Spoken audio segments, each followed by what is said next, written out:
In 1860, a French naturalist was cutting his way through the Cambodian jungle in search of exotic insects.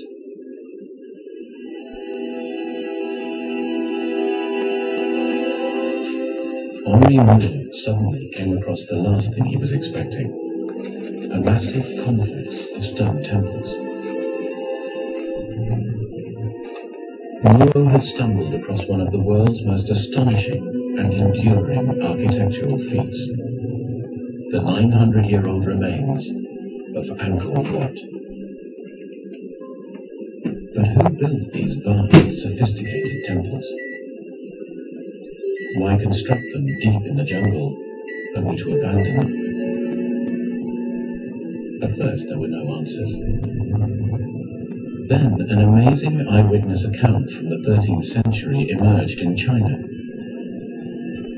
The author describes the great Temple of Angkor, a fantastic citadel, and its resourceful inhabitants.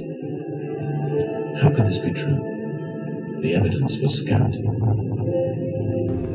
Now science is providing unexpected proof. Archaeologists are applying the latest techniques to reveal the mysteries of Angkor. And radar images from space reveal that Angkor was much bigger than originally imagined. A vast city, the size of London. Scientists now know that Angkor Wat was just a small part of one of the largest and most sophisticated cities in the world.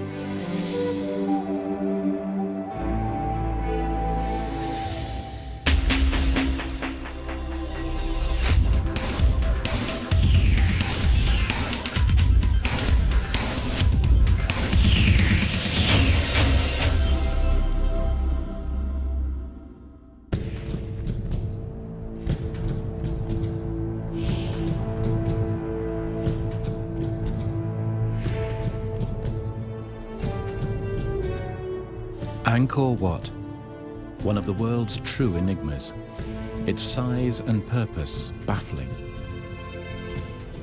Larger than any cathedral, it is truly one of the greatest structures ever built. Its towers, shaped like lotus flowers, were raised 100 years before the Cathedral of Chartres in France. The buildings are laid out on a vast scale, stone shrines ascending one upon the other as if reaching for the heavens.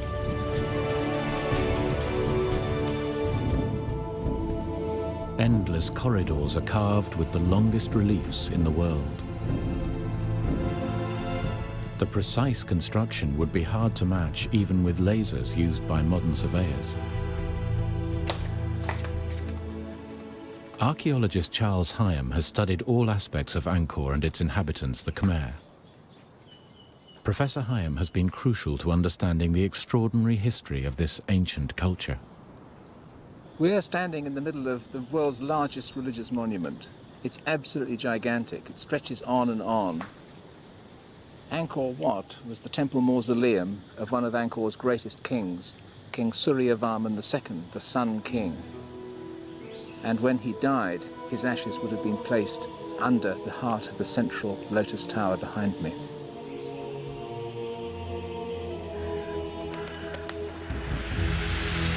Angkor Wat, meaning Holy Temple, is symbolic in every way. Its vast square moat represents the oceans around Mount Meru, legendary home of the Hindu gods. When Henri Mouton stumbled across Angkor in 1860, he wrote, "One of these temples, a rival to that of Solomon and erected by some ancient Michelangelo, might take an honorable place beside our most beautiful buildings. It is grander than anything left to us by Greece or Rome." The Frenchman suspected that the temples belonged to a huge and sophisticated civilization, but he had no evidence.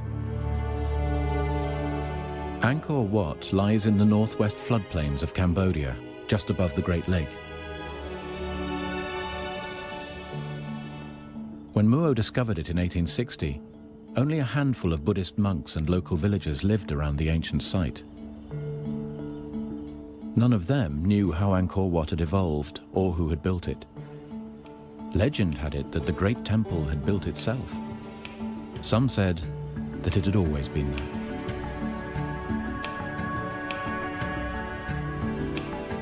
In Europe, the publication of Muo's journal created a sensation. Soon, a stream of explorers, photographers, and archaeologists traveled east, keen to uncover the mysteries of this vanished world. But Henri Muo's part in this puzzle came to a sudden end. Bitten by a poisonous insect, he died in the jungle a year after discovering the incredible site.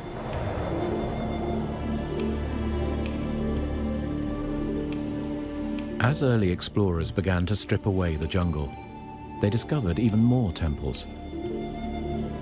The walls of the vast monuments were covered in intricate carvings. These reliefs illustrate legends of an ancient culture and its religion. The sandstone sections were carved in place.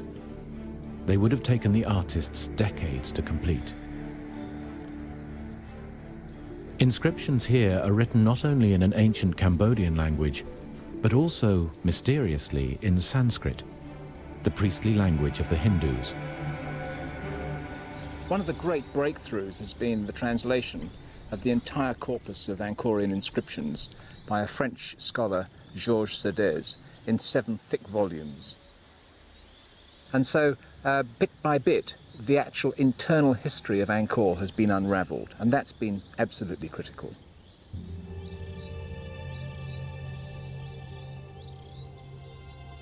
To the code breakers, they disclosed that for 6 centuries Angkor had been the capital of the Khmer, the indigenous people of Cambodia.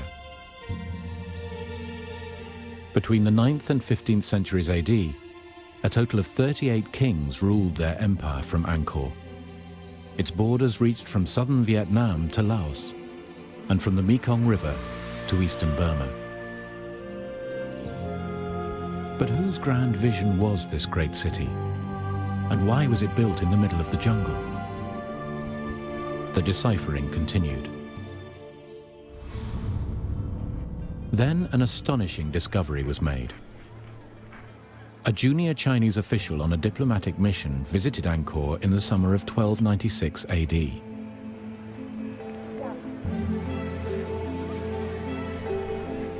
During his year-long visit, Zhou Daguan kept a journal.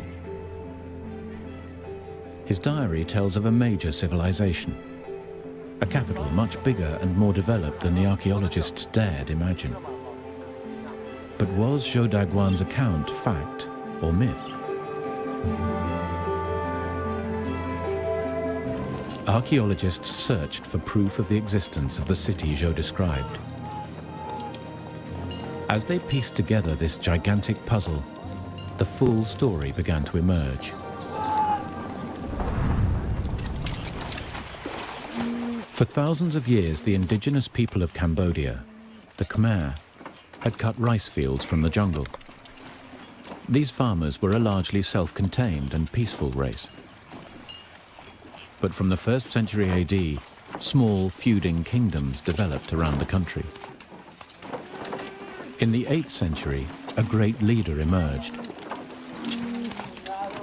To find a site for a brand new sacred capital, he abandoned his home city in the eastern part of Cambodia and ordered all his subjects to cross the Mekong River in a great march west.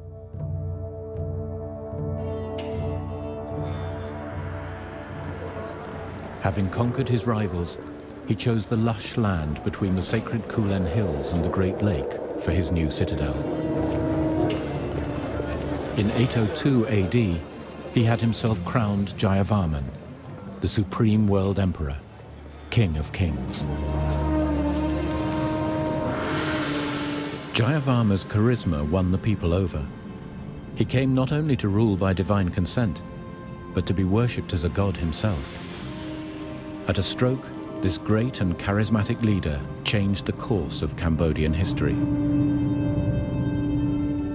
Over the next 500 years, Jayavarman's descendants, living gods, succeeded him to reign in Angkor. Each king had his own monument built to his glory, destined to become his mausoleum. Since the 2nd century AD, the Khmers had practiced Hinduism, Each of the royal temples is modelled on the 5 peaks of Mount Meru, the home of the Indian gods. For their builders, the shrines were a celebration of religion, art, science, and power.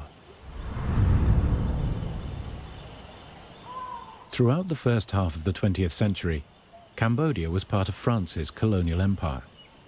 It was they who led the way in piecing Angkor together.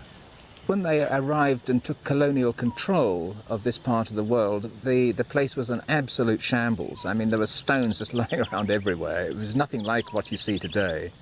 And so they've dedicated vast amount of energy and effort into the reconstruction of the temples. In the 1960s, the eminent archaeologist Bernard-Philippe Grolier made this comparison of Angkor. Imagine that within the city limits of Paris, you found thrown together Versailles, the Place de la Concorde, and the Louvre.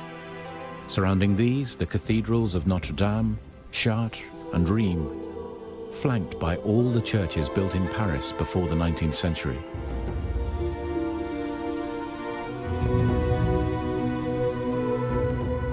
Since Henri Mouhot had first discovered Angkor in 1860, much had been learned about its history.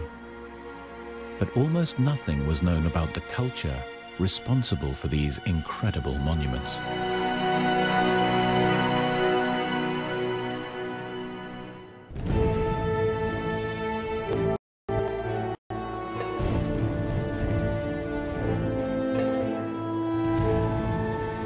The largest religious monument in the world, the City of the Gods, Angkor Wat in the heart of Cambodia.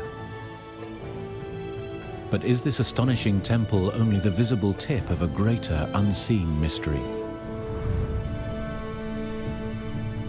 700 years ago, a junior Chinese official visited Angkor on a diplomatic mission. During his 11-month stay with a Cambodian family, he recorded many aspects of life in Angkor. But Zhou Daguan's account contains several flights of fancy. For instance, he describes the great temple of Angkor Wat as having been built in a single day by a legendary Chinese architect. He was also openly judgmental, referring to his hosts as barbarians. Archaeologists have taken his writings with a pinch of salt. You've always got to think of it as being seen through the eyes of an educated Chinese, for whom anyone beyond the empire was, by definition, a barbarian. And in reading what he has to say, one has to be, certainly on occasion, judicious in realizing that the prejudices were there.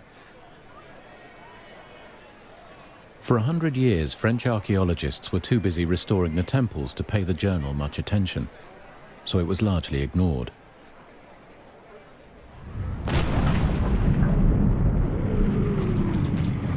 Then, in the 1970s, the murderous regime of Pol Pot stopped all work at Angkor.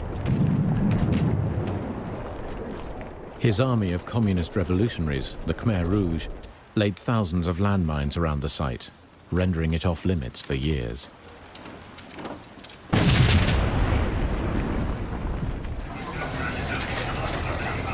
Now at last, stability has returned to Cambodia, and work on the temples has resumed. Today, Angkor has World Heritage Site protection, with a dozen countries funding archaeological research.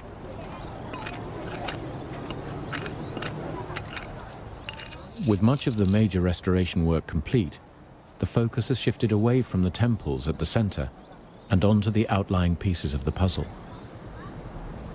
Just north of Angkor Wat, an 8-mile wall encloses the remains of several magnificent stone temples.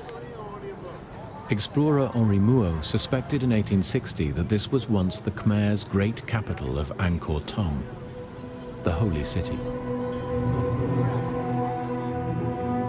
The perfectly square wall, like Angkor Wat, is surrounded by a moat and covers an area the size of Manhattan Island. At its center is the Bayon Temple. In his journal from 1296, Zhou Daguan describes a busy city teeming with life. archaeologists are now looking for evidence that this is the great metropolis he was describing. But any evidence has all but vanished under dense forest.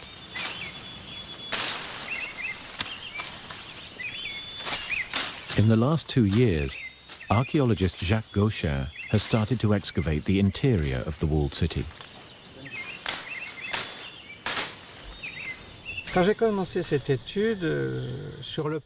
When I started this study, we knew almost nothing because everything was covered in forest. The only surviving features were the stone temples and the foundation of a royal palace, but we knew nothing of the rest of the 900 hectares within the city wall.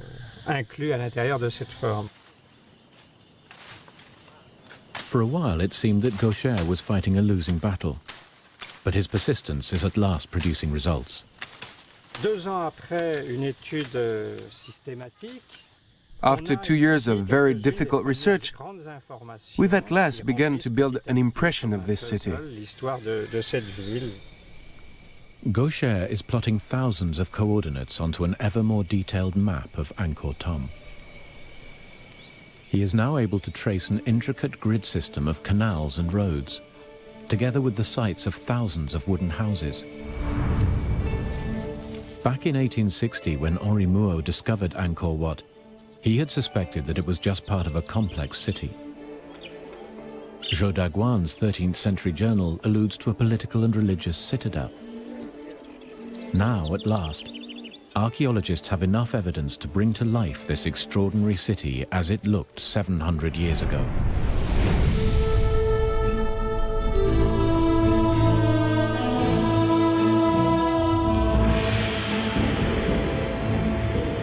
Angkor was a capital far bigger and far in advance of any European city of the time.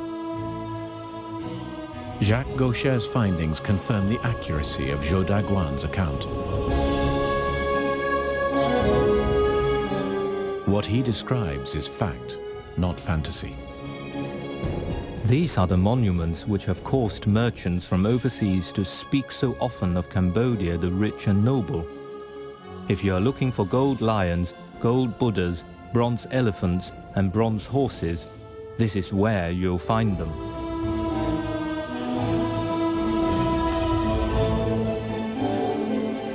From the inscriptions, archaeologists know that Angkor Thom, the holy city, was built nearly a century before Zhou arrived by the Khmer's greatest monarch. Jayavarman VII ruled over Cambodia between 1181 and 1219. Known as the Great Builder King, he expanded the empire further than any other Khmer ruler. Within the city walls, the king built a palace befitting his mighty empire. The royal palace stands to the north of the Golden Tower. Lintels and columns, all decorated with carved and painted Buddhas, are immense.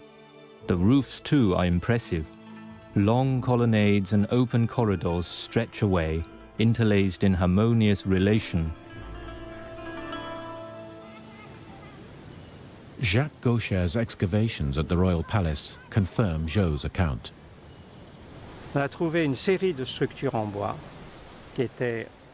We found evidence that this palace was a large area with interconnecting courtyards and buildings.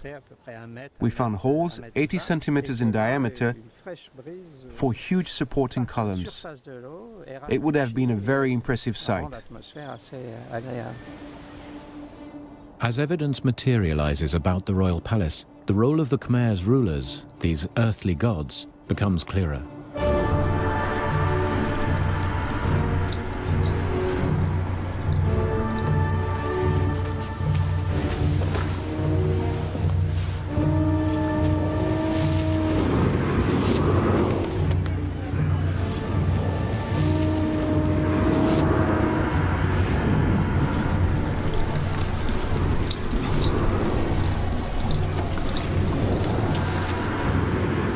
During his stay, Zhou Daguan had several audiences with the ruling king. Every time I was admitted to the palace for an audience with the king, he came forward with his chief wife and took his place in the embrasure of the golden window in the main audience hall. Zhou himself came from a culture with a ruler elevated to godhood. The Chinese approved of the Khmer's devotion. These people know what is due a king. The king topped a social pyramid that stretched down to the lowest peasant. The monarch's potency showed itself in a legend Zhou Daguan relates. Out of the palace rises a golden tower, to the top of which the ruler ascends nightly to sleep. It is common belief that in the tower dwells a genie, formed like a serpent with 9 heads, which is lord of the entire kingdom. Every night, the genie appears in the shape of a woman with whom the sovereign couples. Should the genie fail to appear for a single night, it is a sign that the king's death is at hand. If the king should fail to keep his tryst, disaster is sure to follow. Well, I'm not sure about that. He would have been a fine king had he been able to do that for any length of time. But what we do know is that it was a practice of the aristocrats to send, and the regional landed gentry, as it were, to send up a woman from their family to be a member of the king's entourage, to become a concubine, which would, in a sense, bind the provinces to the centre in a very physical manner. And it wouldn't be surprising if indeed the king did have a very substantial harem from which to choose. Zhou Daguan notes that the king had 5 wives and a harem of 3,000 women. The king was rarely seen outside the palace, but Zhou describes one such occasion, the New Year festival. As night comes on, the king is besought to take part in the spectacle. The rockets are fired and the crackers touched off. The rockets can be seen from 13 kilometers away. The firecrackers, large as swivel guns, shake the whole city.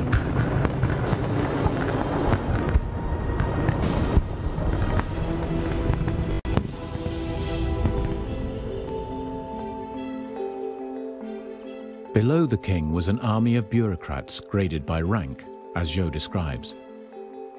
In this country, there is a hierarchy of ministers, generals, astronomers, and other functionaries. Beneath these come all sorts of small employees, differing only in name from our own. These would all have been descendants of families honored by the original Jayavarman, who had founded Angkor 500 years earlier. What is not clear from Zhou's writings is how many people lived in Angkor. Sanskrit inscriptions in temples such as Ta Prohm offer valuable clues.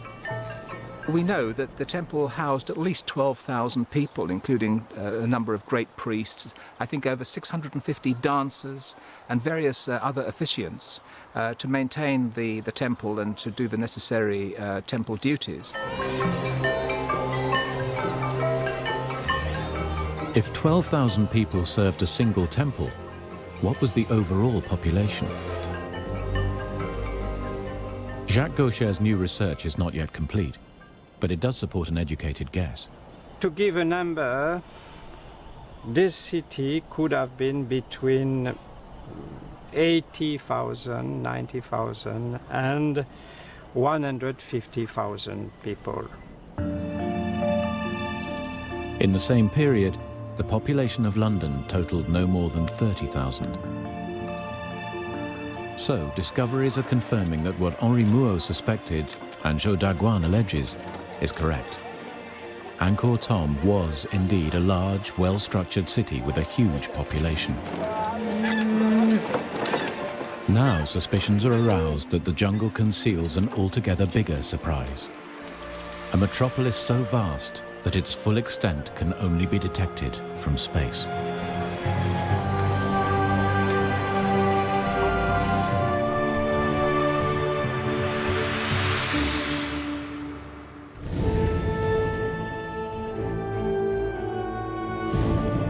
The search for the hidden empire of Angkor was about to take an unexpected turn.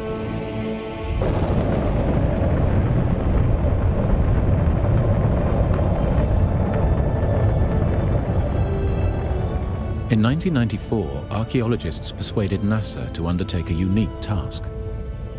The space agency had developed specialist radar to penetrate vegetation.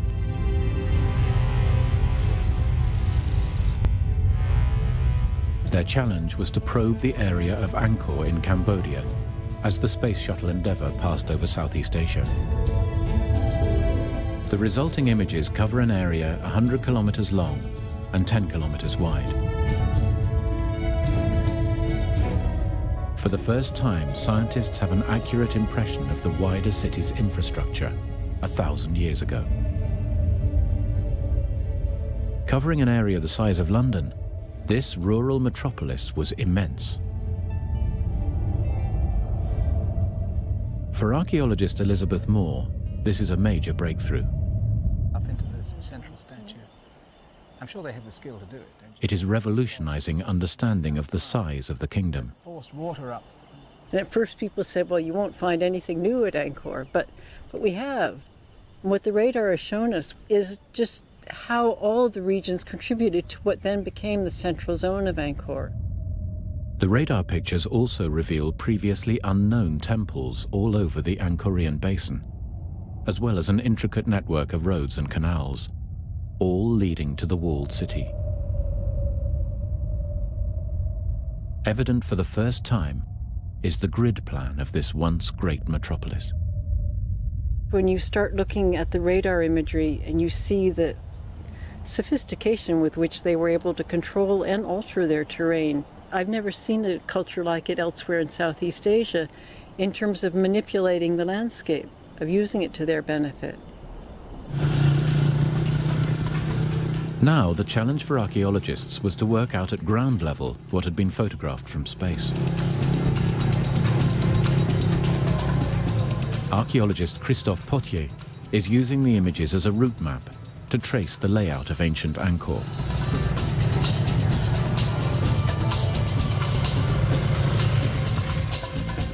The newly discovered temples were at the center of their own communities. Just like village churches in Europe, they indicate the size of each settlement, showing the true extent of the metropolis.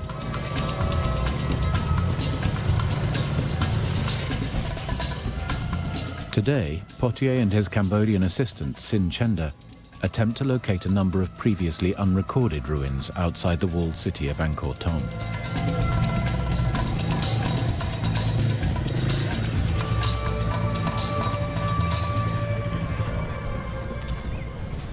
Wow, super.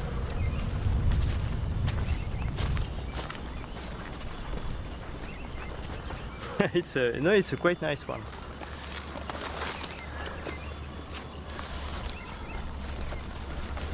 It seems to be a Garuda. You can see very clearly a Garuda with his wings is like an eagle, and quite interesting. Unfortunately, it has been badly damaged, but it's nice. And compared to the style, it could be a late 9th century, maybe first part of the 10th. Temples like this would have been the centers of villages housing between 100 and 300 people. Potier and his colleagues have established that the number of temple sites like this in the region runs into thousands, suggesting a massive population. There was a direct relationship between these villages and the royal capital. An ancient inscription persuades archaeologists like Charles Hyam of the link. We know that at least 80,000 or so people from 3,000 villages were assigned to supply all the goods that we needed annually to maintain it in a good condition. Vast amounts of produce and thousands of people would have been transported from the villages. A complex network of roads leading to the center is evident from the NASA pictures. The inscriptions point to the great builder king, Jayavarman. Jayavarman VII was a fantastic builder. Across his whole kingdom, he had roads constructed. He was a great man for infrastructure, one reason being that he wanted pilgrims to go and visit his places. And so he had rest houses built at one day's journey apart. He moved and shaped more stone than every other Angkorian king combined. And he must go down in world history as one of the great builders of all time. If all the outlying temples were connected in one giant conurbation, then Angkor can be acknowledged as a rural metropolis, as big as modern-day London, At its heart, a walled royal enclave the size of Westminster.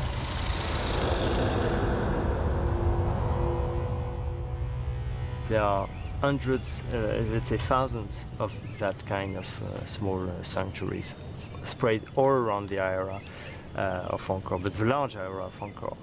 And it's that show, obviously, when there was village everywhere, almost everywhere. Research suggests that this metropolis could have had a population of 1 million people.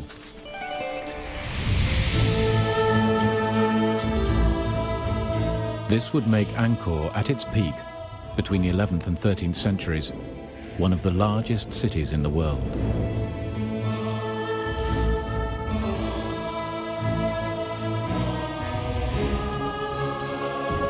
The indigenous Cambodians, the Khmer, were powerful and successful.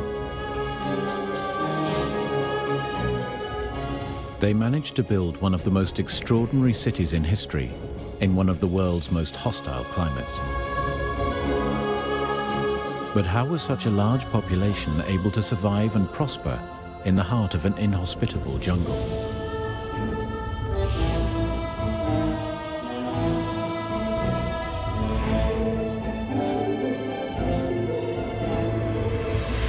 The answer lies in the Khmer's ability to harness their most precious asset.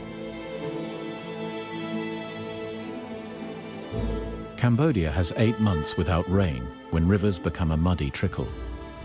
Then, for a few months, the monsoon brings floods.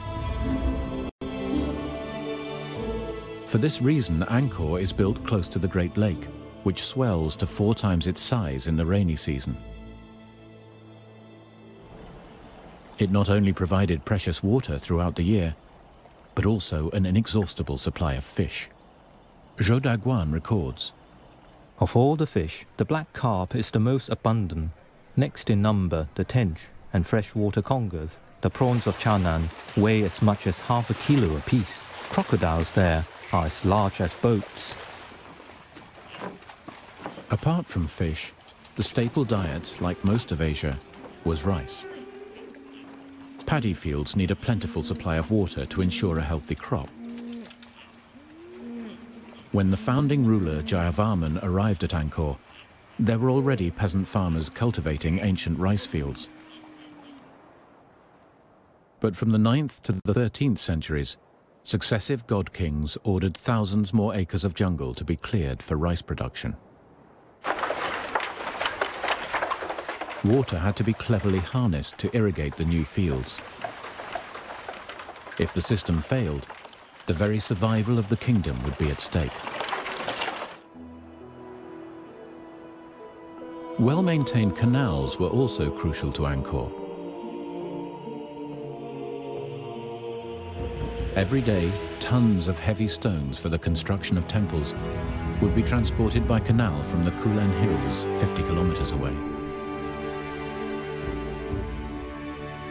Planning expert Jacques Gaucher believes the success of Angkor is due to the elaborate system of interconnecting waterways.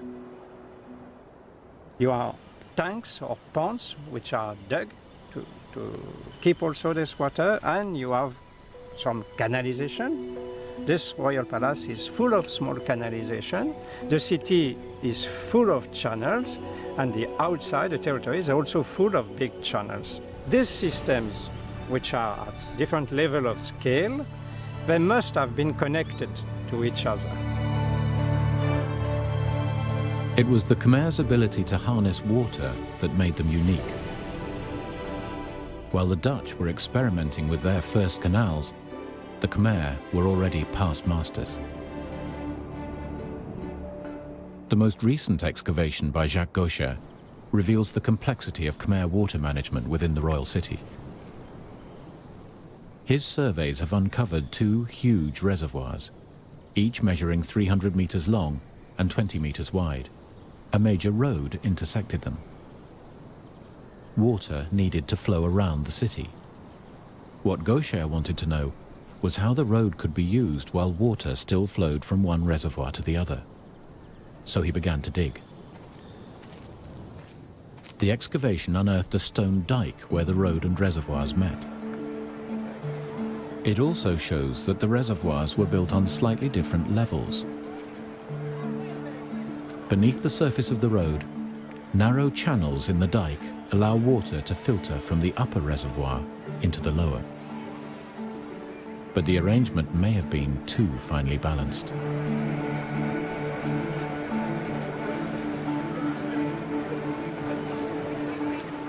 Playing at such a scale with the management of water, with such small differences of level, I think the system was quite fragile. And if there were any variability in the environment or in the maintenance of the city, for social problems or political ones, I think the precision, I mean the ultra sophistication can have been a weakness in the system in a way. This complex system provided water throughout the royal city for drinking, cooking, and even bathing. Cambodia is an excessively hot country, and it is impossible to get through the day without bathing several times. There are no bathhouses, no basins. However, every family has a pond, or several families have one in common. Men and women go naked into this pond. The construction of extensive water systems and great stone temples in the jungle demanded colossal manpower. Why would the Khmer be prepared to devote so much of their year toiling in the king's name? Why was it that the peasantry out there in the fields contributed so much labour, willingly it seems, to the maintenance of the centre? And the answer may well be that they really believed that the king was a god and they were working in the service of the deity, and this kept them going. Oh, I think without a doubt, I fully agree with you. You couldn't have built the city of Angkor without that kind of firm belief.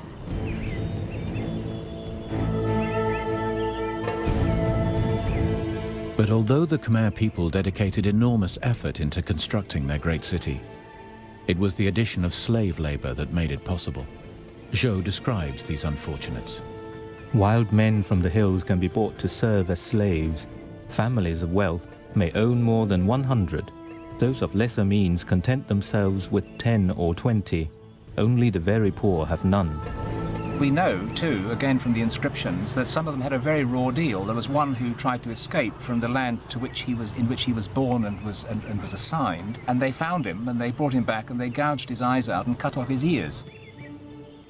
Punishment was severe for all subjects of Angkor, noted the Chinese diplomat. In very serious cases, a ditch is dug outside the city. The criminal is dropped into it.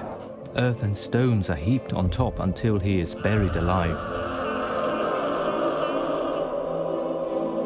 Lesser crimes are dealt with by cutting off feet or hands, or by amputating the nose.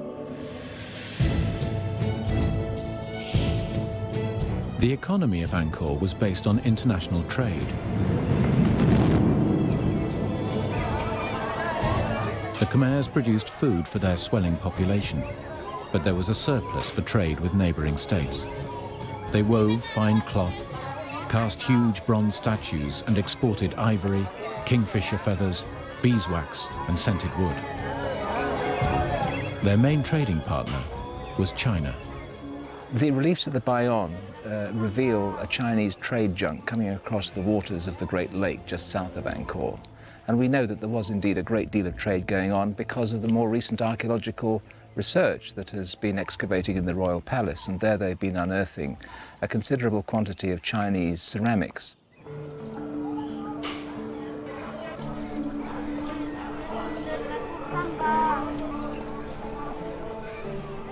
Zhou Daguan's delegation were not the only Chinese in Angkor. In fact, Chinese settlers had been there for years. The Chinese always take a wife here as soon as they arrive, deriving additional benefit from the woman's business skills. In Cambodia, it is the women who take charge of trade. There are no shops in which the merchants live. Instead, they display their goods on matting spread on the ground. Women held positions of power and authority.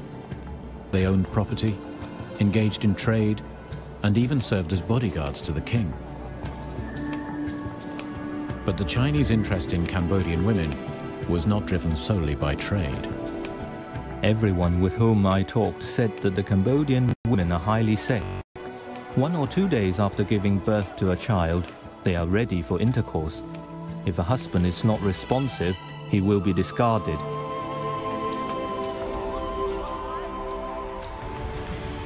By the end of the 13th century, Angkor was at its peak. A succession of god kings had built this beautiful and astonishing city. A sophisticated water system made the city work, fed its people, and created wealth. But then, at its very peak, cracks in the system began to appear. Cracks that would lead to the city being abandoned to the jungle.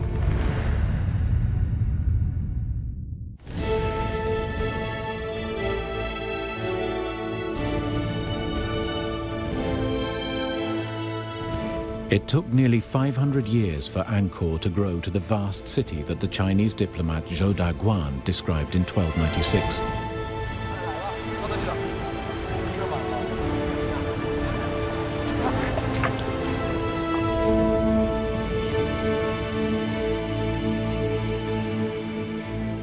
Yet just a century later, the city lay deserted, given up to the jungle. But why? Throughout history, there are few examples of cities being totally abandoned.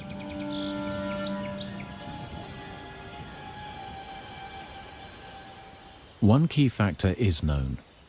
Throughout Angkor's history, the Khmer had waged war with their neighbors.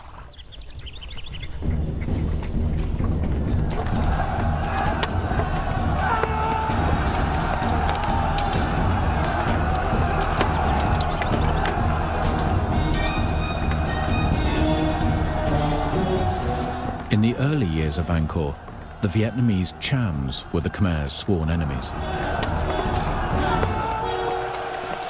Most of the temple walls around the capital depict epic battles against the Chams.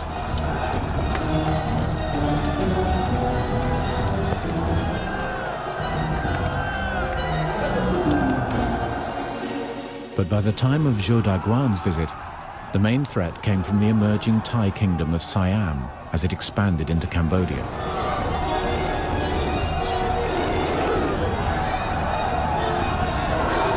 He recounts, "Recently, during the war with Siam, whole villages have been laid waste."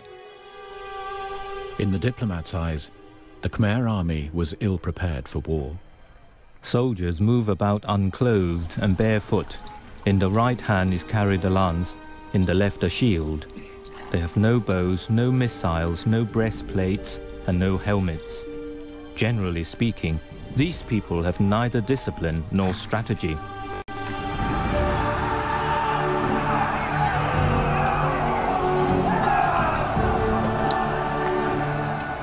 Inscriptions show that in 1431, the Thais sacked Angkor.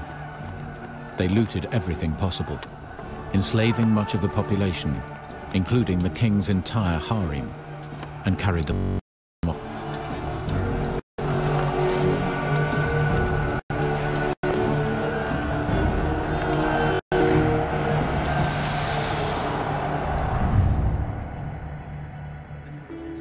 Abandoned, the city of Angkor was slowly reabsorbed into the jungle from which it had emerged 5 centuries before. Henri Mouhot wrote in 1860, "One must ask, what has become of this powerful race, so civilized and enlightened to create these gigantic works?" The conventional explanation is that the empire's rulers lost their grip on power, and the Thais simply scared them off. But the mystery of Angkor takes another twist. Today, archaeologists believe that there were other factors at work. Charles Hyam points to the great builder king, Jayavarman VII. Perhaps because of the excesses of Jayavarman VII, who clearly was a builder with a frenzy of activity. And he may well, it's said, and it might be true, that he exhausted the resources of the state, and it went into a decline. Jayavarman VII was the first Buddhist king after several hundred years of Hindu worship. This more compassionate religion may have given the Khmer cause to reflect on the excesses of their kings. And I wonder whether, in fact, the slow decline that may well have set in was the result of a lack of belief out in the fields there that the king was, in fact, a deity, and that this vital link between the two began to fray.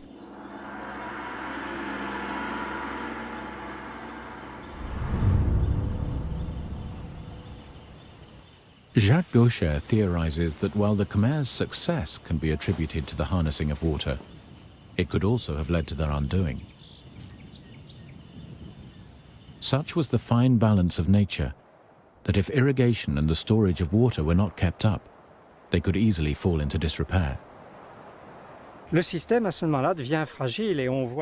water system was very fragile because it was so sophisticated. And the problem is, if it's not well maintained, it could easily become blocked by sediment. The kings who came after Jayavarman VII were less interested in grand building plans. It's also possible they stopped maintaining the intricate water system. Deforestation was also a likely contributor.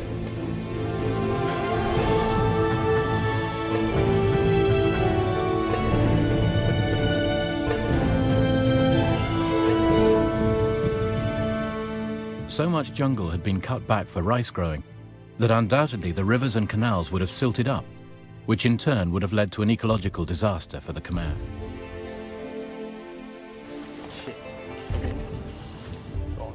Christophe Potier believes the clues are obvious. The pond is very clear there with the water. At the end of Angkor, it's pieces of the forest should have been very, very rare. So deforestation is not a new problem. It's an old one. It is most likely that it was a combination of these factors that led the Khmer to abandon their once great city. What remained of the Khmer court re-established itself on the banks of the Mekong, near Cambodia's present-day capital of Phnom Penh. We're not talking about the actual collapse and total demise of a civilization. What happened was that they moved sensibly to the east, down to the Mekong River, and away from the Thais. Now completely Buddhist, renouncing material wealth, the Khmer would never again embrace the lofty heights they had in Angkor.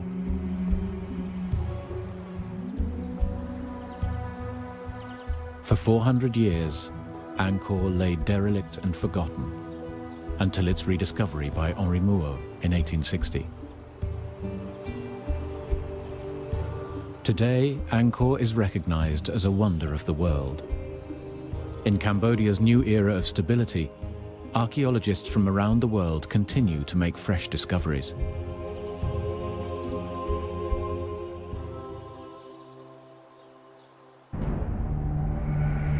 At last, a world lost to the jungle is re-emerging.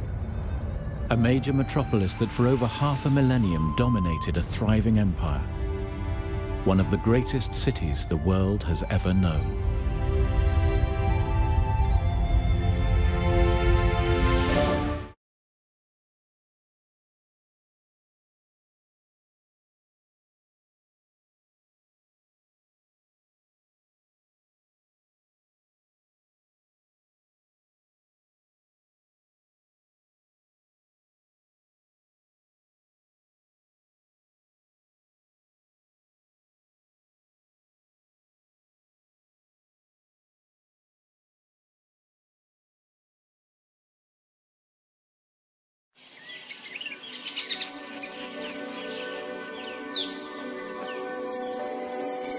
Angkor, capital of the Khmer Empire, the largest city in the world in the 13th century.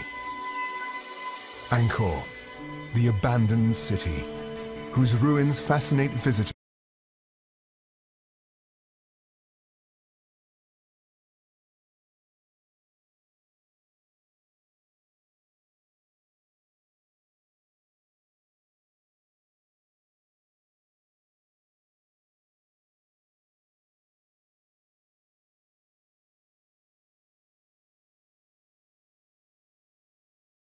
Palenque, Mexico. A Mayan kingdom, a beacon of civilization that lasted nearly 2,000 years before being swallowed by the jungle. Rediscovered little more than 2 centuries ago, Palenque still holds many secrets. One in particular puzzles archaeologists and historians alike. The identity of a woman whose red-stained skeleton was uncovered in 1994. The first and only Mayan woman to have been discovered inside a temple. The first to have been found buried in a sarcophagus. The find cast a startling new light on the role of women in the Mesoamerican world and sparked an epic search to discover the identity of the woman dubbed the Red Queen.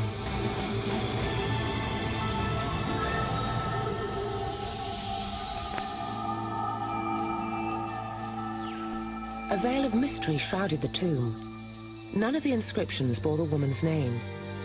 For more than a decade, archaeology and science has struggled to establish who she was and why she was buried in such splendor. There were few clues, but one was the reddish powder which covered her bones and earned her the name, the Red Queen of Palenque. The enigma of the Red Queen has attracted a new breed of archaeologists who combine their discipline with high-tech science more commonly used in forensics. Vera Tisler is a bioarchaeologist. We only have contextual information from several sources, which, taken as a whole, might reveal who she was with a degree of certainty.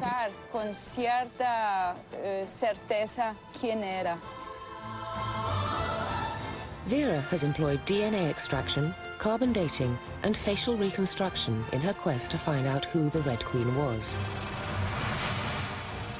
Following a trail of clues, some based on these sciences, others found hidden deep in the recorded history of the once powerful Mayan civilization, she believes she may now be on the verge of a breakthrough.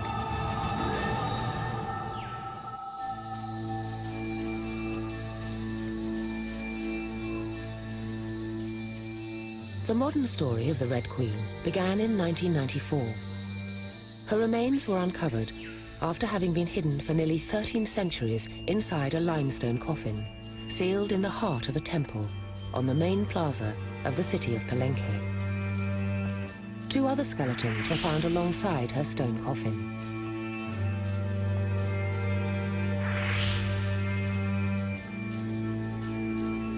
The opening of the sarcophagus was only the beginning of the journey of discovery.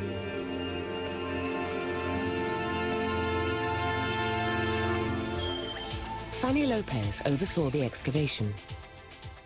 The discovery is important because this is another sarcophagus tomb. It is only the second sarcophagus tomb found in Palenque and in Mesoamerica.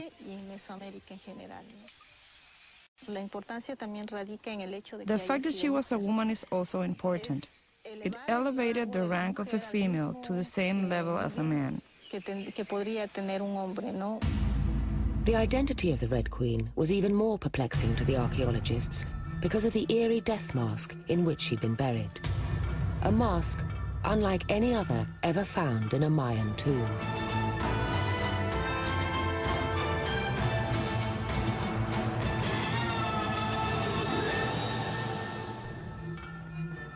The death mask worn by the mysterious Red Queen.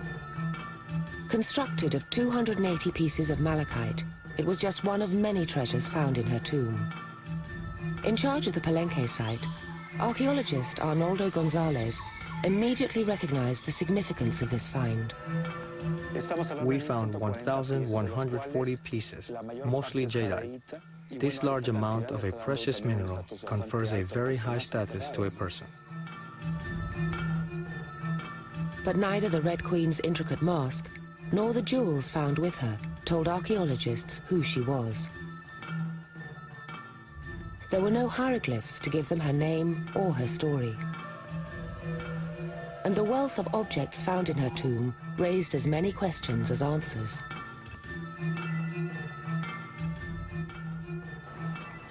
Mexico's leading forensic anthropologist was put in charge of the investigation. The word was that they didn't know whether it was a man or a woman. So they said, let's have Romano go and tell us. And so they sent me. When starting the gender identification in humans, one begins with a bone comparison. The skeleton of a male is thicker, stockier, and heavier than the females. The females is slimmer and more delicate. Like I always said, that's a pretty girl.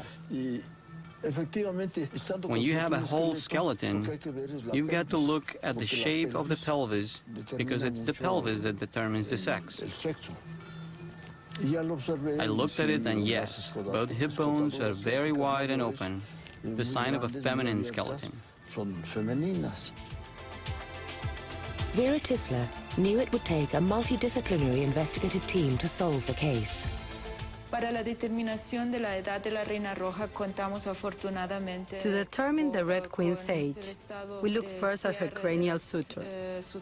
They were very close and smooth. We can therefore say that her physiological or anthropological age was probably around the 6th decade of life. She must have been somewhere between 50 and 60 years old. Vera brought in as her research partner Dr. Andrei Kuchina, a leading bioarchaeologist and forensic pathologist.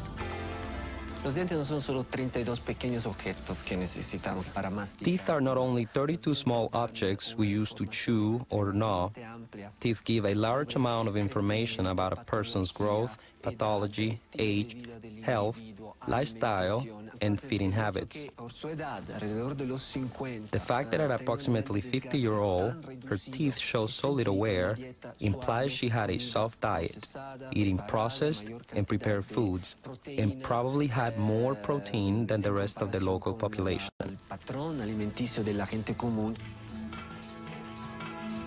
This confirmed that the Red Queen was definitely a noblewoman and possibly an important figure in the Palenque dynasty.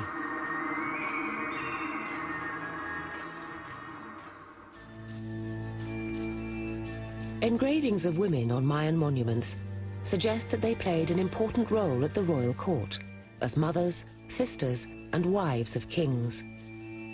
Their marriages to Mayan princes and kings cemented alliances between kingdoms, and noblewomen were often key figures in the political and social administration of cities.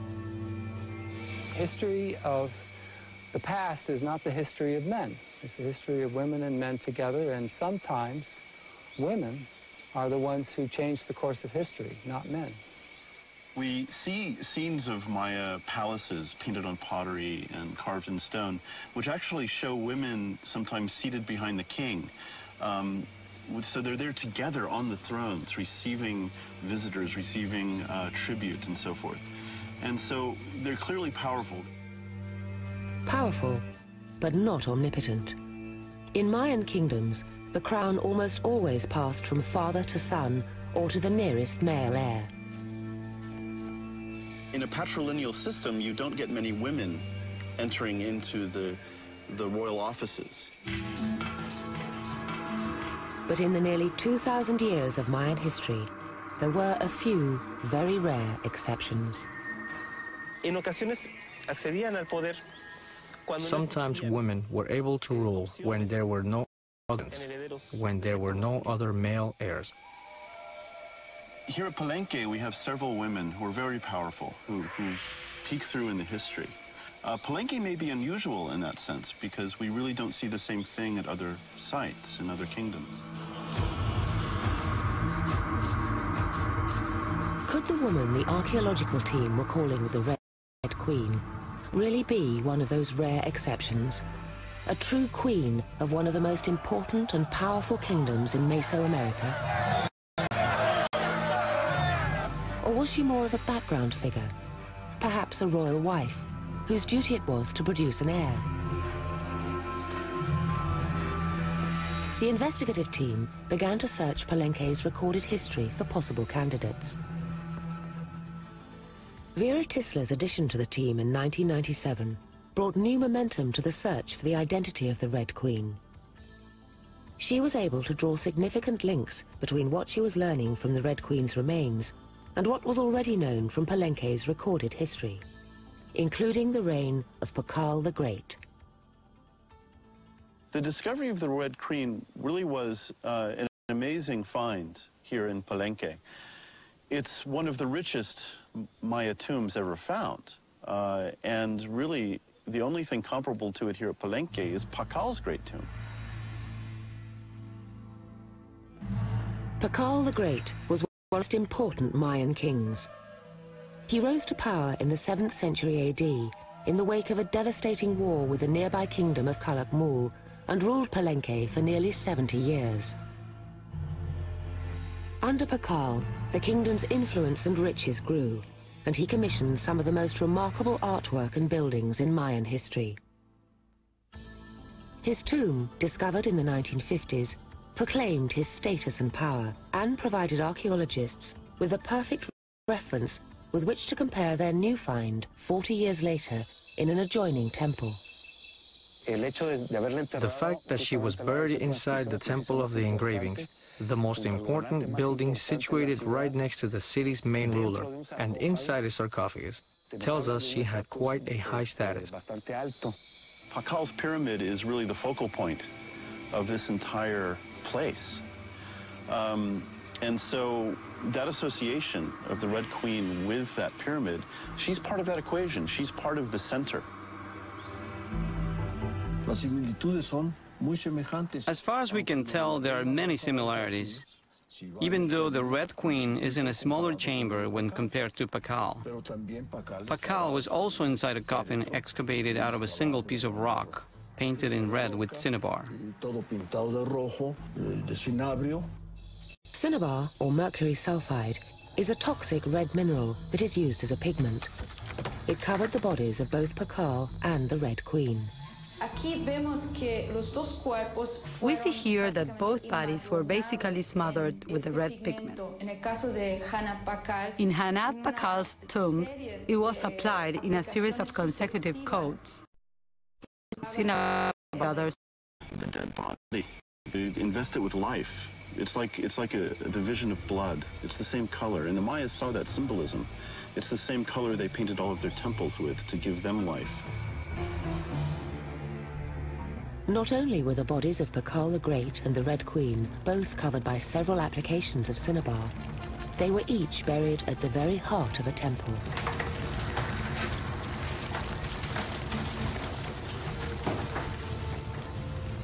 The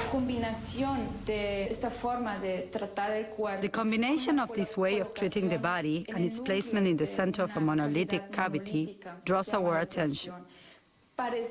It is as if the same team may have been in charge of both funereal arrangements. The similarities between Pakal's burial and that of the Red Queen led Vera to one of the world's leading paleoarchaeological laboratories at Lakehead University in Thunder Bay, Canada. She asked the team there to run a DNA test on the ancient bones to try to determine if the two were related. While she waited for the results, the trawl of Palenque's known history continued. On Pakal's sarcophagus, his dynastic history is recorded. That history suggests at least one potential candidate who just might be the Red Queen.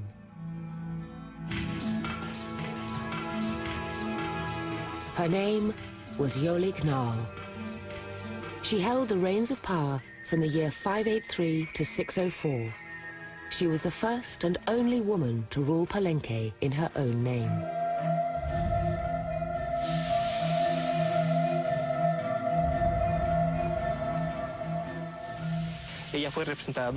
She was represented twice at Pakal's sarcophagus, once with fruit trees and also with an iconographic image, a holy portrait of a great Palenque woman.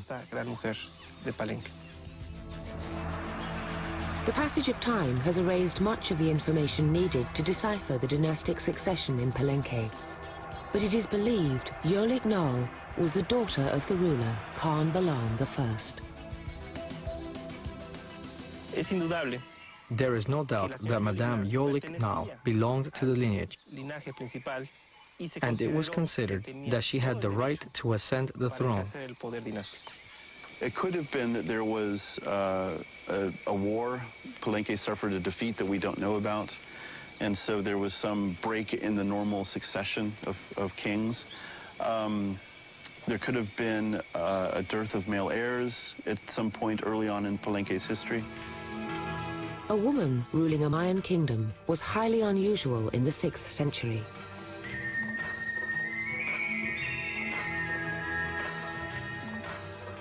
The leaders of all of her people, the nobles, would have been principally represented by the men. So her court would have been made up principally of men, but the men would be her council, and they would defer to her.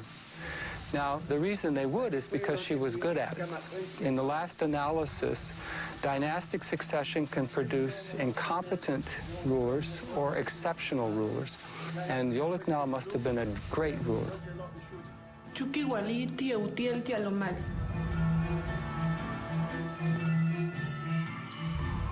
Palenque itself is the proof that Yolik Nal had the skills to govern a kingdom that had never had a female ruler.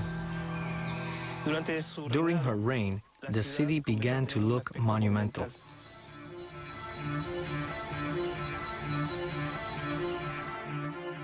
Palenque is thought to have emerged around 100 BC as a small farming hamlet on the western edge of Mayan territory in what is now the modern-day Mexican state of Chiapas. The kingdom grew rapidly because it included some of the most fertile land in the region and food was plentiful.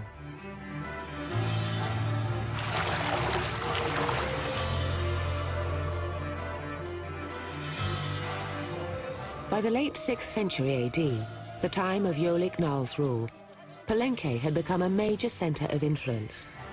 Influence that extended over an area of 40 square kilometers and had over 20,000 inhabitants and tribute payers. By the time Yolik Nal ascended to the throne, Palenque was the capital city of the kingdom.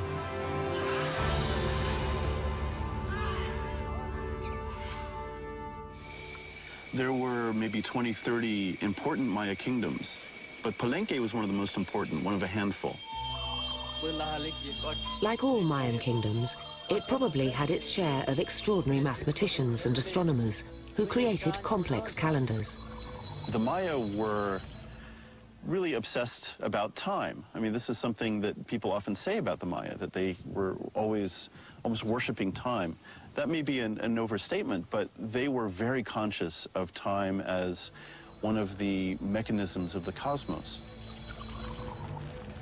The calendars were used to divine auspicious moments for major activities, from harvests to warfare. Along with prosperity came political tensions with the other important powers in the region.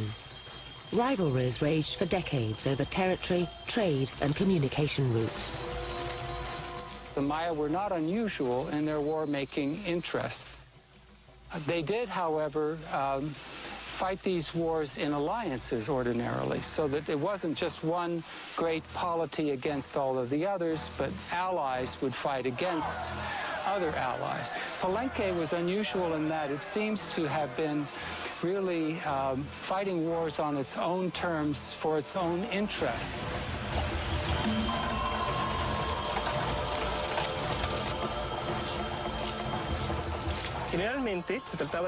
They were generally small contingents because the ancient Maya could not move large armies over long distances.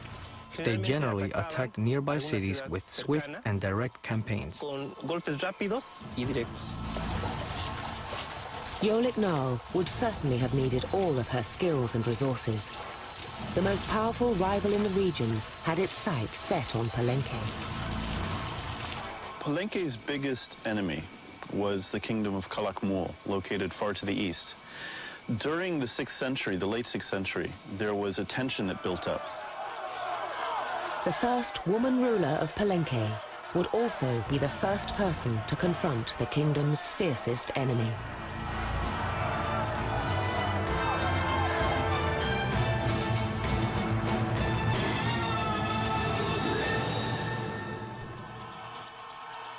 It may have been a first in the New World. Yolik Nal, a woman, had become leader of the Mayan kingdom of Palenque. Her reign, though, would not be an easy one. Ironically, the first female ruler in Palenque was also the leader who had to face serious difficulties with the city's neighbors, specifically the group of city-states located to the northeast and allied with Calakmul. Because over near Calakmul and in the middle of the Maya region, the agricultural land really is not as rich as it is around here. And so we think that there was an expansion by Calakmul towards the west, towards Palenque, in order to gain control of some of those resources. In 603 AD, Calakmul attacked. For Palenque, the results were devastating.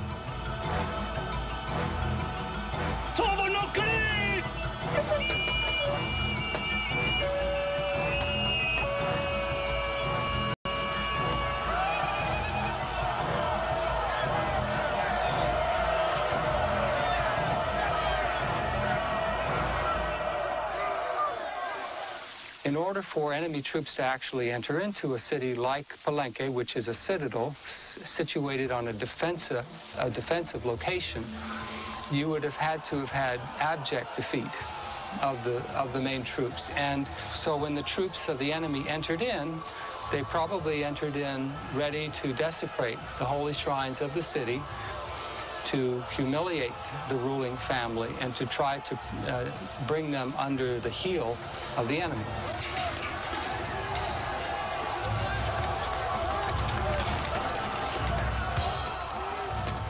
Palenque's own historical record describes these as desperate times. But Yolik Nal and Palenque survived. I think if we want to understand how a woman like Yolik Nal performed as a ruler, as a leader in wartime, we have only to look at our modern world, at women who have ruled like Indira Gandhi, Golda Meir, in our own time, to see that women are perfectly good at ruling in time of war. In 604, 1 year after Calakmul's attack on Palenque, Yolik Nal died. She had ruled a kingdom under serious threat for 20 years and was suddenly gone at a crucial moment in its history.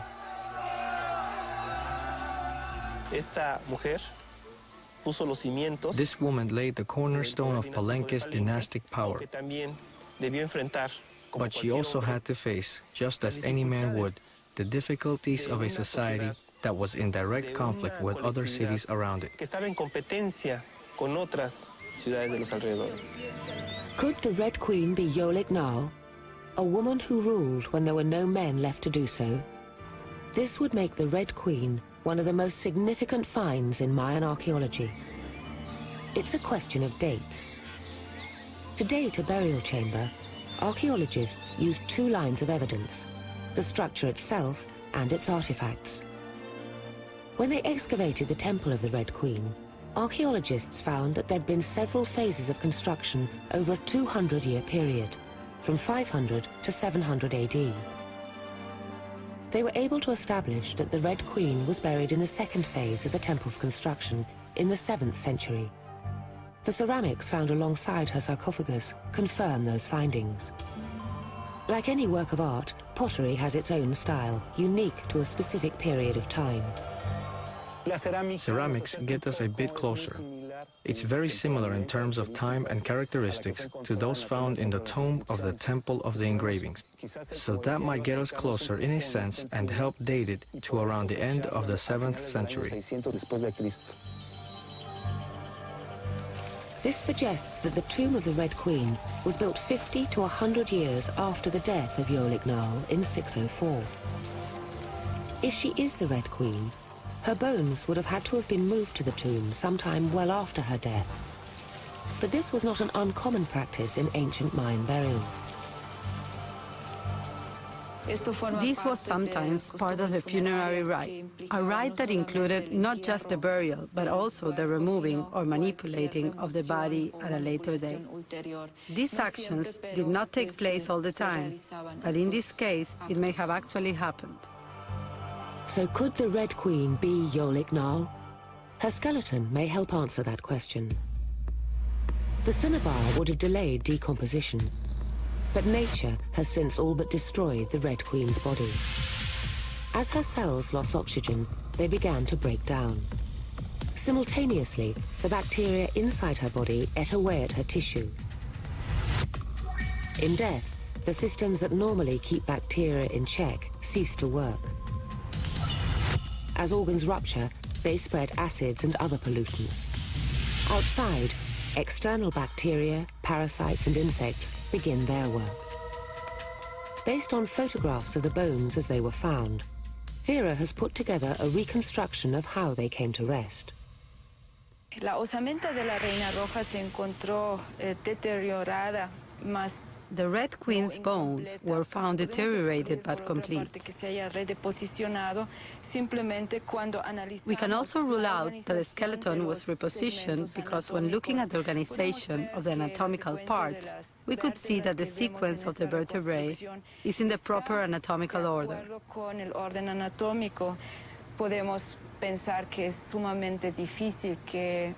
We think it would have been extremely difficult for the people who buried her to have the knowledge of human anatomy required to correctly place segment by segment.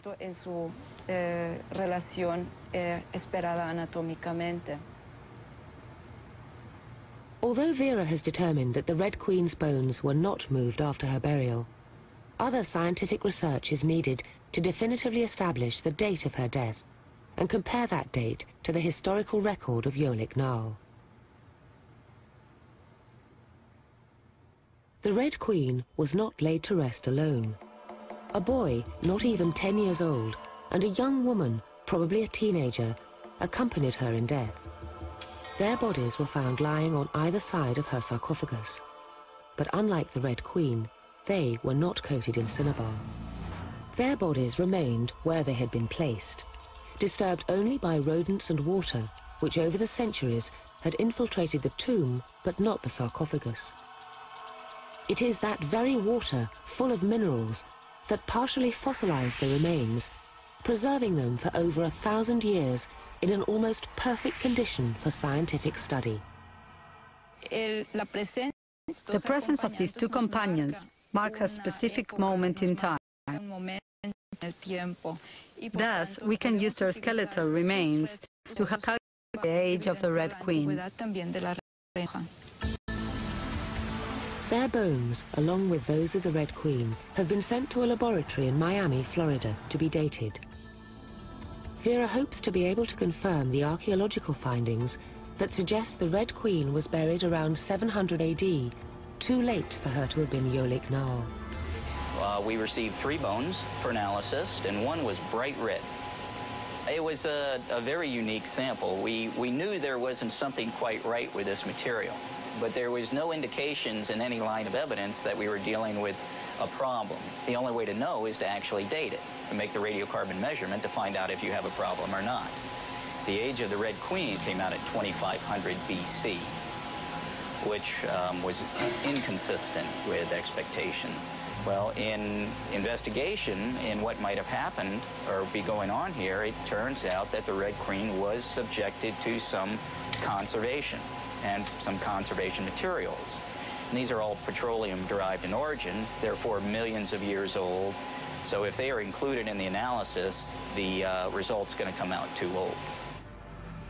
All hopes of establishing a definitive date of death for the Red Queen now rest with the 2 bodies that were found alongside her. As their bones were not covered in cinnabar, carbon dating can be used to reveal when the Red Queen died and if she is Yolik Nal. Carbon occurs in nature in 3 molecular forms. Carbon-14 is its rarest form and is radioactive. When living things die, they cease to absorb carbon, and the carbon-14 begins to decay into nitrogen-14. Because it is known that it takes 5,730 years for half the carbon-14 in a sample to decay, scientists are able to establish how old a sample is by measuring the proportion of remaining carbon-14 atoms. At best, though, this dating method gives an approximation, a range of time. Where the date is refined is by using multiple lines of evidence. Remember, radiocarbon date is just one line of evidence to the archaeologist of when this thing, or this thing was last living, or this person was last living. There might be types of ceramics there that are very well known not to have existed prior to a certain period of time. And if this range from the radiocarbon date overlaps with that, then one might be able to say, well, we know the radiocarbon date supports the pottery in this range.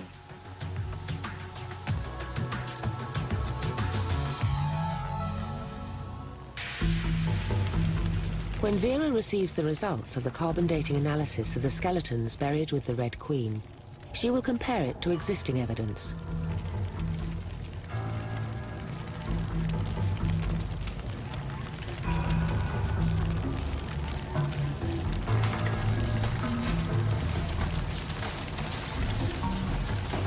The bodies may also shed light on the world in which the Red Queen lived by revealing information about the events that led to their deaths, like whether or not they were sacrificed before being buried alongside the Red Queen.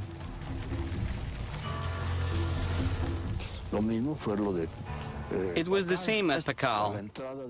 Outside his tomb there was a mound of bones, I believe, belonging to 5 or 6 important persons.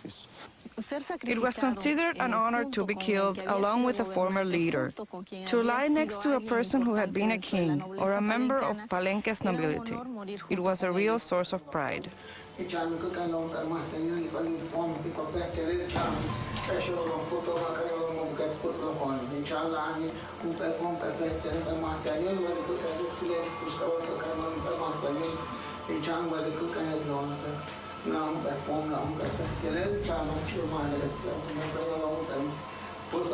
young boy had been decapitated. The young woman killed by heart extraction. The still beating heart was extracted from a living person.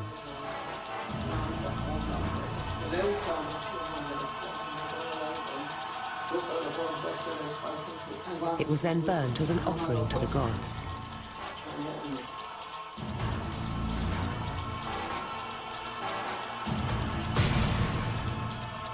Vera's examination of the remains revealed that following the extraction of her heart, the young woman had been stabbed repeatedly.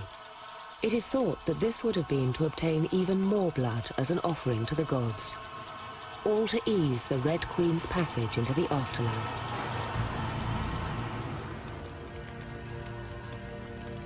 The Red Queen lived in a world where religion permeated every aspect of daily life, from marriage to harvest, even to war. Blood was the mortar that held together Mayan beliefs, and bloodletting was reserved for the most special of occasions. The Maya worshipped more than 160 gods, the most important of which seems to have been the god of maize, the god of creation. The Maya believed that the gods had made man by using maize for his flesh and water for his blood. The Maya practiced ritual sacrifice, in my view, sparingly. That is, they were not in the habit of killing thousands of people the way that the Aztecs are reputed to have killed thousands of people. For the Maya, blood sacrifice represented the continuity of life. It was essential for the survival of both humans and the gods. Sacrifice, it was believed, sent energy to the gods. That energy was burned so that it could raise smoke that would reach the gods. They thought the gods could smell, and that they nourished themselves by inhaling the smoke.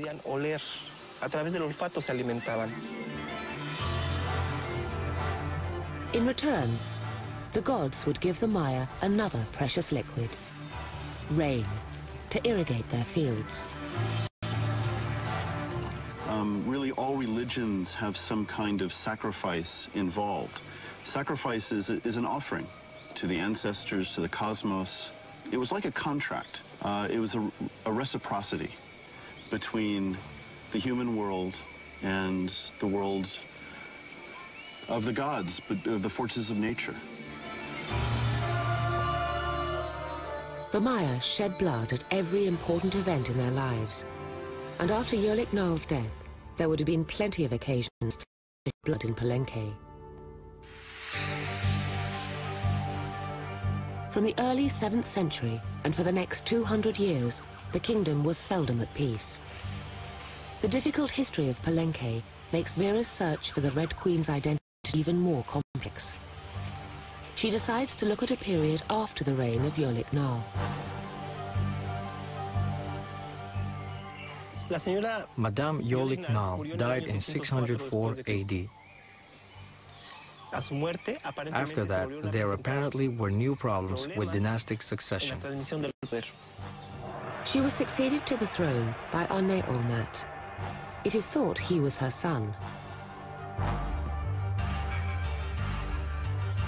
A very important dignitary within Palenque, Pakal I, was also alive at the same time.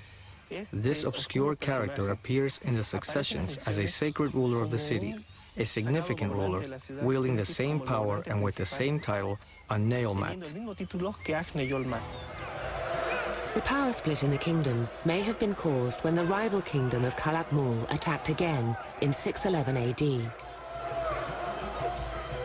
If there were armies coming from Calakmul towards Palenque, I don't think the Maya court here would have just stayed and waited for them to arrive.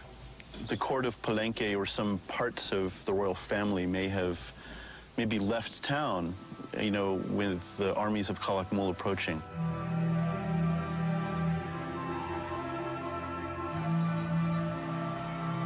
It is possible that the Palenque's dynasty had divided itself and that part of it had moved to Tortuguero, Tabasco. The other part must have gone back to the city, reinstating their dynastic power. Both rulers, Arne Olmat and Hanab Pakal I, died in the same year, 612. Those men, in my view, were captured and sacrificed by the enemy because they both died in the same year, which is the year before we have an interregnum. A period of 3 years in which the throne of Palenque sat empty. A period of great risk for the kingdom.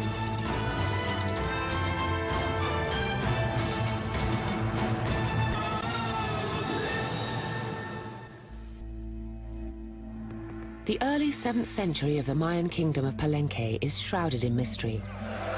Repeatedly attacked by the kingdom of Calakmul, the royal family was unwilling or unable to rule. Archaeologists are still trying to shed light on this dark period. It's possible that Calakmul was physically here, that they installed some people to rule the kingdom. Palenque's written history reveals a state in crisis. One of the most important events in ritual Maya life is the end of a Katun, roughly a 19-year cycle. Each new Katun, it was believed, was like a prophecy and could predict the fate of the nation. The year 613 marked the coming of a new Katun, normally a time of great celebration, yet no festivities were held. I mean, we can only imagine what that would mean to a place like Palenque. I mean, it would be as if the structure of the world had sort of collapsed. The cosmos were not continuing in the way they should. It was that royal duty to make sure that time continued and that these cycles would start and stop and start and stop.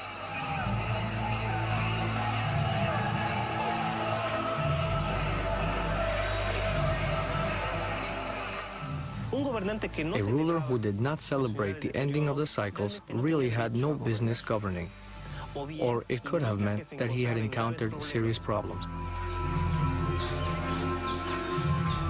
Fortunately, the troubled period that followed the death of Yerlik Naal did not last long, and it was another woman who brought back prosperity to Palenque. Still waiting for the results of the carbon dating of the bones, Vera Tisla's quest for the Red Queen's identity has taken a new turn. History states that one of the most important women of the Palenque dynasty never wore the crown herself. She was Sakuk.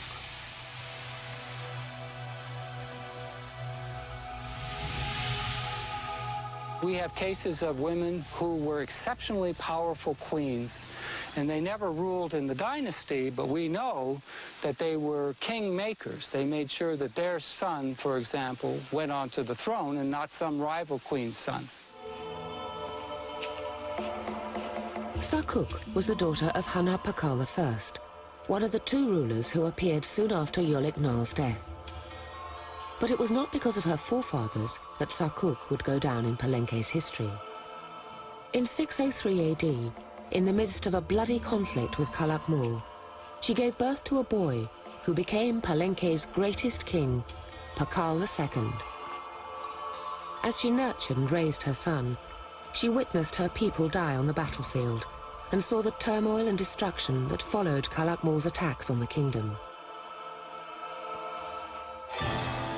These events only reinforced her determination to emerge as a power broker, though the throne itself would go to her son. In 615, after nearly 10 years of turmoil, Palenque was about to be reborn.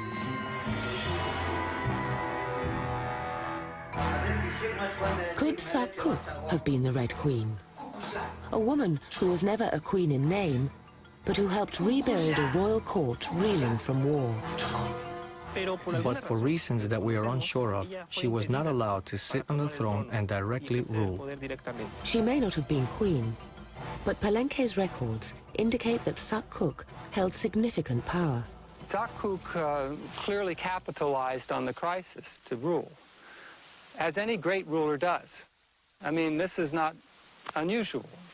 The way we measure greatness in rulers in any period of time is how they handle crisis. So Sakuk was not exploiting the crisis to her own advantage.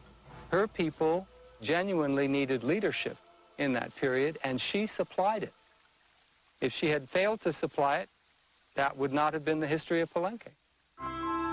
In 615, Sakuk handed the crown of Palenque to her son, a 12-year-old boy. A child had become Palenque's 9th ruler. It is very probable that Pakal II ascended to the throne because of the rush to assure that a male sat on the throne, no matter his age.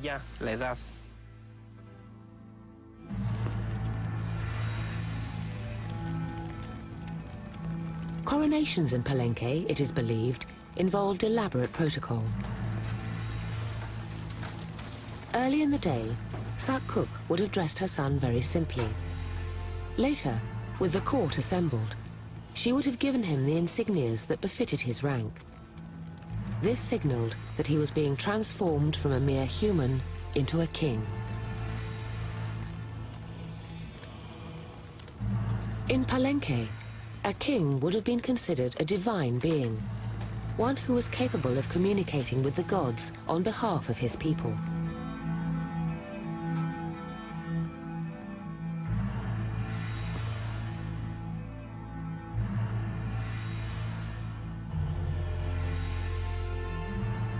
That day, Lady Sakuk would have watched her young son draw blood, his own blood.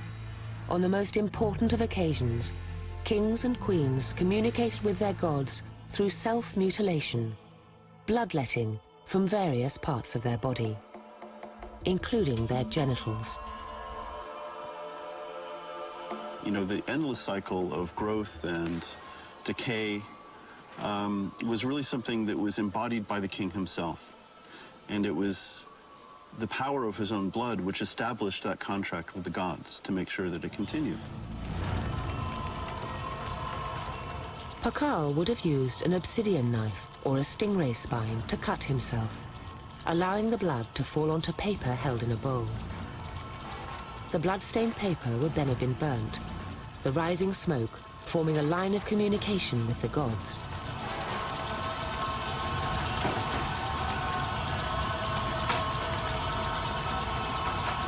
Estos sacrificios Blood sacrifices were witnessed by the whole community.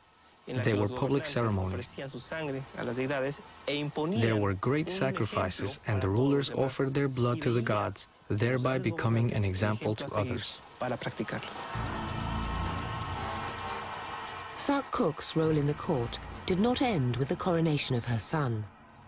Even though Pakal comes to power when he's 12 years old, it's really his mother who is the center of authority here at Palenque.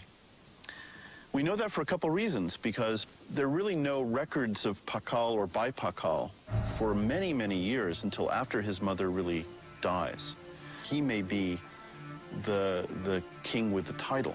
She's the one who is the real authority at that point.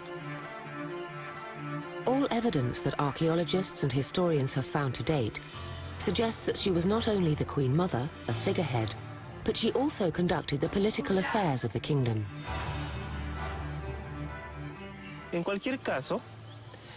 Delegating power into Sakuk's hands must have been a very intelligent trick from the dynasty, and would once again unite the elite of Palenque. They would allow a child to sit on the throne, and unity amongst the elite would be restored. When the boy came of age, Palenque would regain its power and status, power that had been within their grasp but had been denied to them by their neighbors' aggressions.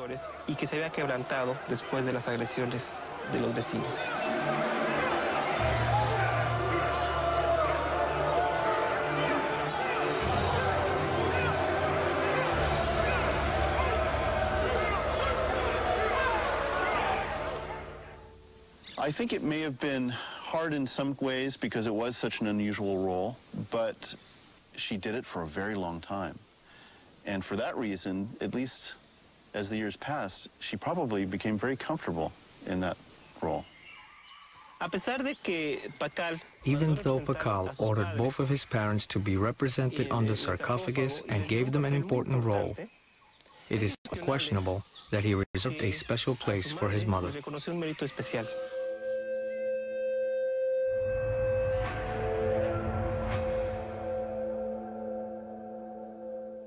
When we look, for example, at the sculpture of Pakal at his coronation, there's Lady Sakuk presenting Pakal with his headdress, the warrior headdress.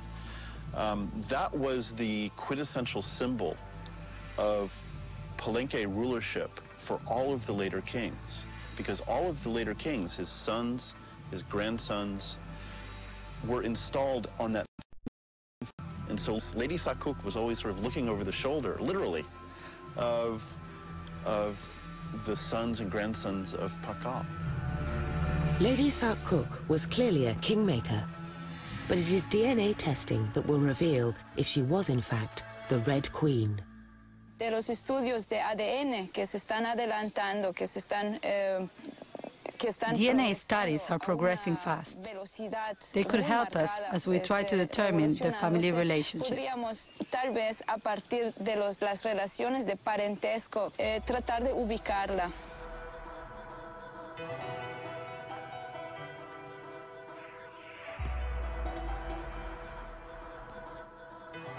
The cinnabar powder that has preserved the Red Queen's remains and kept her bones intact over many centuries has also made identification difficult. The mineral has bonded with the DNA in the bones, a process that could be compared to throwing sand into candy floss. The sand will stick to the strands of candy floss, and if you add enough and mix it together, the candy floss will eventually break. In the same way, when the cinnabar stuck to the Red Queen's DNA strands, it caused them to fragment. The length of DNA is important because the larger the length you get, the more information you'll get. In this case, with most ancient material as well, it's usually fragmented, so we usually have to spend a lot more time to get all those different fragments out to get the same piece of information. Lakehead University in Thunder Bay, Canada, is one of the most advanced paleoarchaeological laboratories in the world. Here they have made remarkable breakthroughs in ancient DNA extraction. There are a number of improvements or a number of differences that have allowed people to be successful today. Methods have become more sensitive and more specific, so the methods have improved greatly. In addition to that, new techniques have been introduced from other areas of research, like the pure chemistries, for example, and they have helped us to analyse the DNA. To establish if the king, Pakal, is related to the Red Queen, Carney Matheson's team will conduct a mitochondrial DNA test. Mitochondria exist inside each human cell and have their own DNA.